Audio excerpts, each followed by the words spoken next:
दया की दृष्टि हमेशा भगवान गुरु महाराज की कृपा बनी रहे। इसी कृपा और दृष्टि से हमारा सबका कल्याण होता है। बस उनकी कृपा की दृष्टि हो। कृपा कटाक्ष निहारो मेरे सुख की। डॉक्टर जी कहाँ थे? एक बहुत बढ़िया भजन है हमारा, कृपा कटाक्ष। मैं कृपा कैसे? ऐसी कृपा करो जैसे कटाक्ष होते हैं। कटाक्ष का मतलब है पेनिट्रेट होना चाहिए।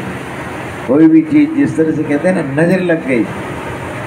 नज़र भी कब लगती है बच्चे को? जब किसी की कटाक्ष की दृष्टि पड़ जाती। खराब दृष्टि भी तेज ऐसी पड़े जो कटाक्ष हो जाए तो नज़र लग जाती है। नज़र लगने से कैसे बच्चा दुखी हो जाता है, बीमार हो जाता है। और यहाँ तक कि खराब नज़र है बहुत तेज लग जाए तो आड़ से पार भी हो जाता है।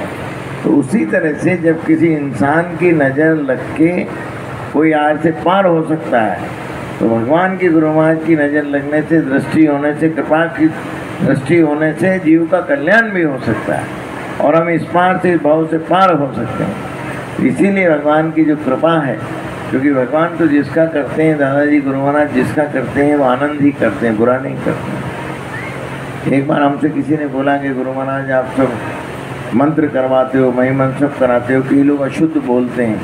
मैंने क्या अशुद्ध भी बोल रहे हैं? बोलते बोलते शुद्ध भी हो जाएगा। बच्चा है, तोतला बोलता है, तोतला बोलते बोलते भी सही बोलने लग जाता है। तो बोले इसका दोष लगेगा। मैंने कहा दोष नहीं लगता। भगवान के मंत्र में, भगवान के नाम में यदि किसी तरह से त्रुटि भी हो जाए तो उसमें दोष नहीं लगता है, बुरा नहीं होता है। होगा तो अच्छा होगा, नहीं होगा तो कुछ नहीं होगा, लेकिन उसमें बुरा नहीं हो सकता है। क्योंकि जो सबका कल्याण करते हैं, जो सबके माता पिता हैं, सबके प्रतिपालक हैं, वो किसी का बुरा नहीं कर सकते हैं। हमारे गुरु महाराज भी हमसे बोलते थे कि देखो किसी की भी कोई भी हाय या किसी भी तरह की कोई चीज़ जो है गुरु गुरुआ के सामने नुकसान नहीं कर सकती है। सती जो कर सकता है, जो शक्तिवान है, वो किसी का बुरा नहीं करता। सती शराब नहीं देती है। कोई सती स्त्री हो वो किसी का बुरा नहीं करेगी, क्योंकि उसमें सत्य है। सत्य हमेशा उसको गलत कार्य होने ही नहीं देगा, जब भी तो वो सत्य पे है। सत्य निहित जो भी है उससे गलत कार्य नहीं हो सकता। जिस तरह सदगुरु, हमारे जो सदगुरु हैं, जिनका नाम है सतगुरु है, जिनके आगे सतगुरु है, गुरु के साथ भी सत्य लगा हुआ है, वो किसी का गलत नहीं कर सकता। और वो गाली भी बकेंगे तो भी कल्याण होगा, डंडा मारेंगे तो भी कल्याण होगा।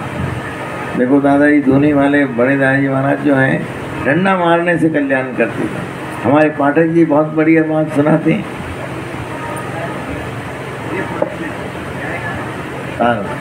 देखो पाठक जी सुनाएंगे कि दादाजी महाराज जो हैं किस तरह से गाली बक के डंडा मार के कल्याण करते थे। पाठक जी के पिताजी जब गए तो उनसे बोले बहुत दिन में पकड़ा आया है मोड़ा, बहुत दिन में पकड़ा आया, तेरे सारे कर्मों से निपटूंगा, तेरे कर्मों से निपट के तेरे कर्मों से निपटना मेरे को आता है। और खूब दादाजी ने उनके पिताजी, इनके पिताजी की बात है, जब गए साईं कला दर्शन करने, कल सुना रहे थे पाठक जी, दादाजी ने बोला कि अरे बहुत दिन में पकड़ आया है, तेरे कर्मों से निपटना पड़ेगा मेरे को। और 2 दिन यही बोलते रहे। और उसी तरह गुरु महाराज ने जो है उनका कल्याण कर, देखो कैसी उनकी कृपा है कि पूरी पीढ़ी जो है भगत हो गई।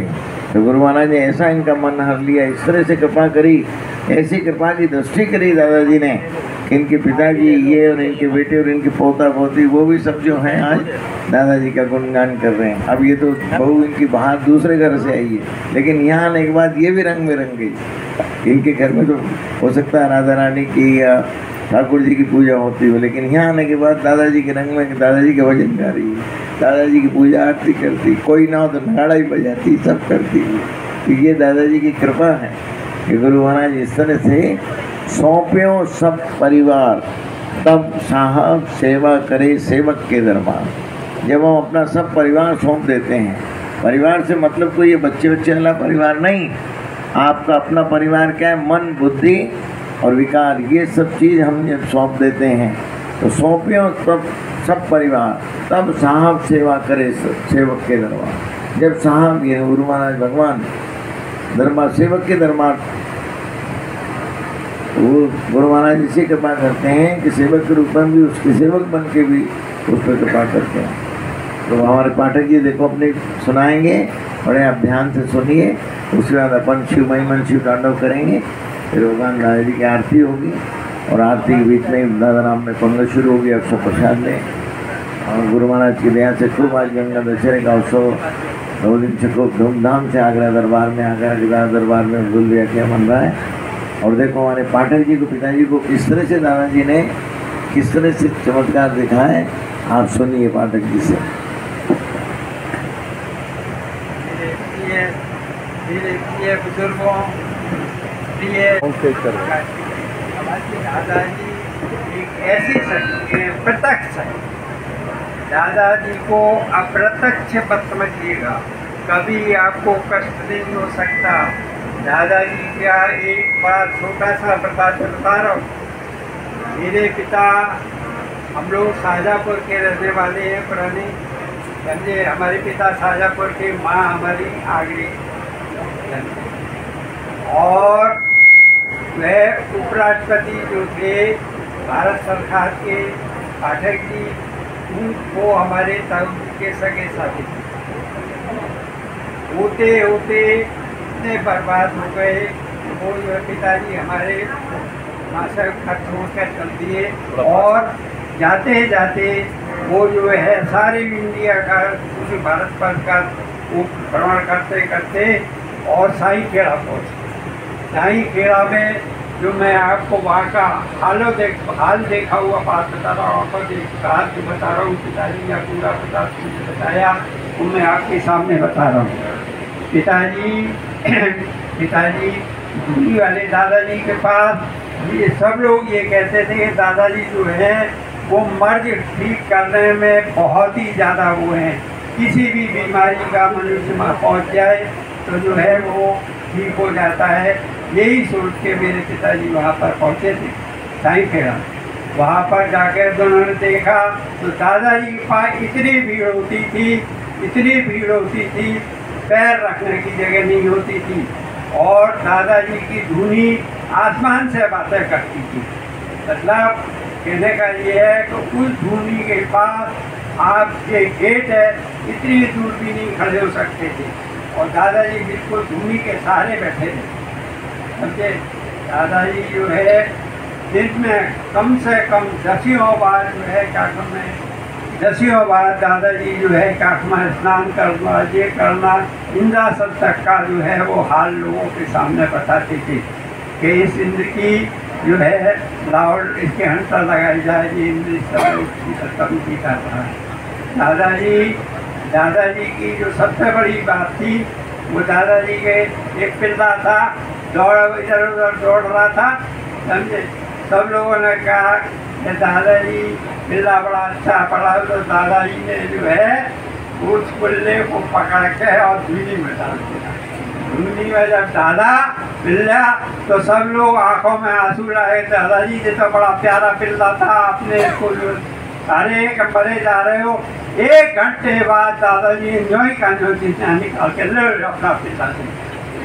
दूसरी बात, दादाजी जो है वो सबको कोई भी चढ़ाए, हीरा पन्ना जवाहरात सबको धुनी में डाल देते थे दादाजी, कोई चीज़ नहीं छूते थे।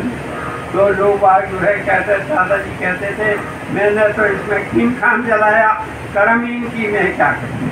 मेरे पिता जब गए तो उनके पास, दादाजी के पास, तो उन्होंने देखा रात्रि के 12 बजे के बाद जो है वो दादाजी के सामने पहुँचे। धीरे से दादाजी मैं बहुत दुखी हूँ।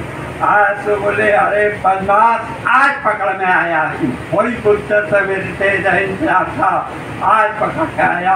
और दादाजी ने उनके पैर पकड़ ऊपर और सिर नीचे धूनी पे कम से कम 15 मिनट तक इसी तरह से धूनी पे रोक कोई नहीं रखा। इस तरह से पिताजी को घुमा दिया और धूनी की सारी राख जितनी थी उनके मुंह में, पैरों में, सर के कर दी। उसी समय धूनी में से एक थाली प्रकट हुई, उसमें हीर मालपुए सब कुछ भरे हुए थे। और वो लेके मुंह में लेकर के लेकर अमीन तेरे कर्मों से आज निपटे दे रहा हूँ समझे, और तू यहाँ से जाओ। वहाँ पर उस समय जो है मोहनी बाबा करके एक प्रसिद्ध थे महात्मा, उन्होंने तुलसी रामायण में जो है PhD करी थी। तो वो जो है बोले आओ इधर आओ, कहाँ के हो क्या हो। दादाजी ने इतनी कृपा आज तक किसी के ऊपर नहीं करी, तुम्हारे तो भाग खुल गए। और दादाजी ने वो धूली जो है एक झोली में भर के जो धूली की राख जो है पिताजी की झोली में भर दी समझे, और फिर जाके जो है बोले जा समझे तेरे कर्मों से हाथ बट गए समझे। वो आ गए, वहाँ से जाने के बाद वहाँ पे नारायण स्वामी जी जोधपुर में नारायण स्वामी जी के पास में जो है का मोनी बाबा जो थे, तो उन्होंने कहा तुम काशी हो, वो दुर्गा जो दादाजी ने कहा है तुम ना काशी जानते हो ना दुर्गा जानते हो ना कुछ भी जानते हो, तो तुम कुछ नहीं जानते। बोले मैं नहीं जानता। बोले हम लिखा रहे हैं देखो। तो उन्होंने गायत्री लिखवाई, तो वो गायत्री भी वो उर्दू में लिखने लगे। बोले गायत्री और वो भी उर्दू में, मेरी तो जवानी उर्दू है। जिस तरह से जो है वो है, उन्होंने कहा कोई बात नहीं लिखी, फिर उन्होंने सुनाई। उसके बाद की स्थिति थी रुद्री दुर्गा का पाठ पिताजी सांसों द्वारा इतनी शुद्धता से 15 मिनट के अंदर पूरा रुद्री का पाठ कंठस्थ। और अच्छे सिद्ध महात्माओं की जो तथाचारों की मत खराब थी, उनकी वाणी एक तरफ और सारे ज्योतिषी आगे थी, ये पूरी तरह समझे। उसके बाद पिताजी ने जो है मैं 2 साल का था जिस समय मेरी माँ ने शरीर छोड़ दिया था, पिता के दबाव मेरे ऊपर थे। पिताजी एक दिन मैं आपको पिताजी की ये बात बताऊंगा कि इस कदर मैं और पिताजी दोनों भूखे थे और भूखे सो गए। और रात्रि के समय उनके मैं जब पैर दाबता था पिताजी के, तो उसी दिन वो ये किस्सा बता रहे थे कि देखो बेटा ऐसा है कि आसमान में धन की पेटियां चलती हैं और ये साधु महात्मा जो है इन पेटियों को उतार लेते हैं और अपना खर्च चलाते हैं समझे। तो मैंने कही पिताजी से कि आप उतारना जानते हो? बोले कहे हाँ हम जानते हैं। तो मैंने कहा आज तो इतने भूखे उतार लो, बहुत परेशान है।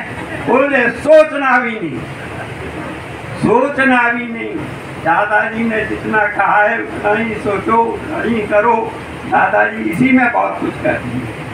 तो दूसरे दिन सवेरे की बात बता रहा हूँ कि एक हमारे रिश्ते में भाभी लगती थी वृंदावन में, बांके बिहारी मंदिर में जो है वो बुढ़ारी के उनकी वो लड़की थी हमारी भाभी। वो जो है इतना कम से कम 1.5-2 मन लड्डू मालपुए खोए की बर्फी और ये और वो जब वो लेके आई समझे, तो पिताजी बोले ये क्या बेटा? बोले ऐसा है पिताजी मेरे पास तो कोई बच्चा है नहीं और ये बच्चे खाएंगे और वो रोक कर चलेंगे। बोले देख लिया तुमने दादाजी का चमत्कार, सतत चमत्कार। मेरा कहने का सभी ये है कि कभी भी दादाजी को शंका की दृष्टि से देखने की कोशिश मत करना। अगर जरा सी भी शंका है इफ एंड बट लगाएंगे तो आप कभी कामयाब नहीं होंगे।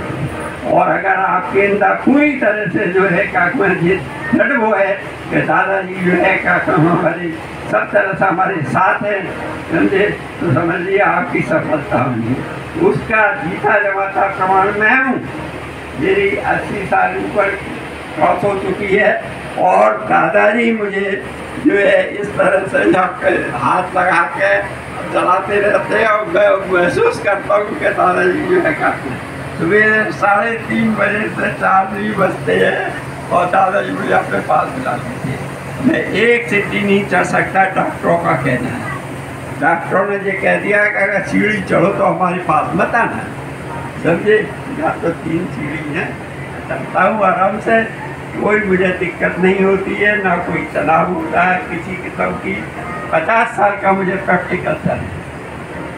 बॉइल्ड वेजिटेबल्स वगैरह वो सब खाता हूँ, मुझे कोई तकलीफ नहीं, जरा सी नहीं। और दादाजी ने सब कुछ मुझे पास किया हुआ, आज मेरे पास किसी बात की कमी नहीं है। मुझे जीवन दान दिया है, गुरु महाराज जी ने जीवन दान दिया है। गुरु महाराज मेरी सीरियस हेड इंजरी थी आज 25-30 साल पहले, और गुरु महाराज ने मेरा जो है मुझे जीवन दान दिया।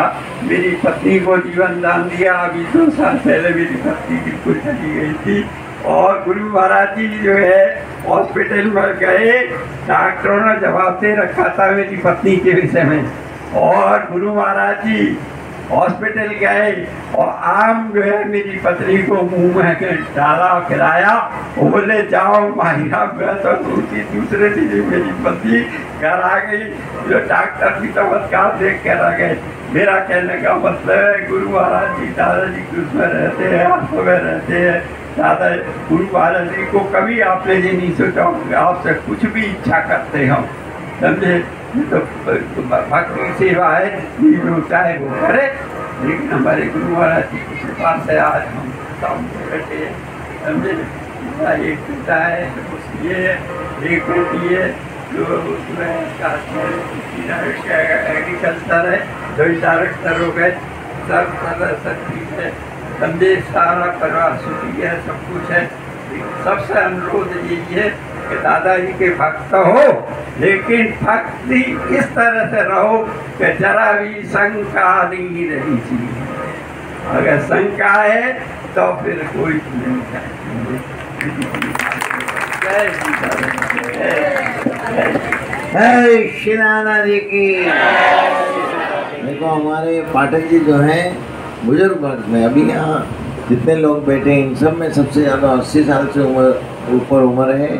उन्होंने अपने अनुभव से जो कुछ भी दादाजी की भक्ति करी है और जो भी भक्ति से अनुभव किया है उसका अनुभव का प्रसंग उन्होंने सुनाया। और बाद में उन्होंने क्या कहा, संशय शंका नहीं होना चाहिए। भक्ति की सबसे बड़ी जो विद्या है, ये सबसे बड़ी कमी है, वो है शंका।